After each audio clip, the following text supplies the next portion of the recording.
হয়ে গেছে। আসসালামু আলাইকুম ওয়া বারাকাতুহু। তো অবশ্যই যারা পুরাতন গাড়ি কিনবেন অবশ্যই দেখে শুনে বুঝা তারপরে গাড়ি কিনবেন, কারণ দেশটাতে একদম বাটপার চিটারে ভরে গেছে। যেমন আমার সাথে একটা ঘটনা ঘটছে, আপনাদেরকে বলি।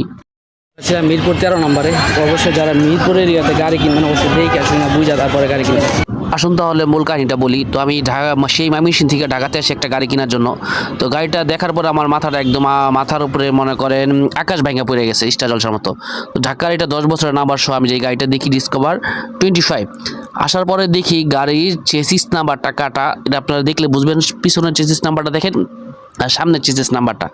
তো আমি কনফিউশন হয়ে যাই। কনফিউশন হয়ে যাওয়ার পরে আমি যে মালিক ওনাকে জিজ্ঞাসা করি যে ভাই এই গাড়িটা কি আপনি ফার্স্ট মালিক? তো উনি বলতেছে হ্যাঁ ওনার ফার্স্ট মালিক, কিন্তু ওনার স্মার্ট কার্ডের সাথে কোনো ছবির সাথে কোনো মিল নাই। স্মার্ট কার্ডটা পুরো ভুয়া, একদম বানানো। উনি আমাদেরকে বলতেছে যে গাড়ির সাথে কাগজপাতি যা আছে এত কিছু চেক করে না, গাড়ি ইঞ্জিন কন্ডিশন আপনি দেখে পছন্দ হলে আপনি নেন। তো ভাই আমি তো আর এত বোকা না যে আপনি যা আছে তাই আমি বুঝাই নিব, কারণ এটা আমি একজন গ্রাহকের হাতে তুলে দিব।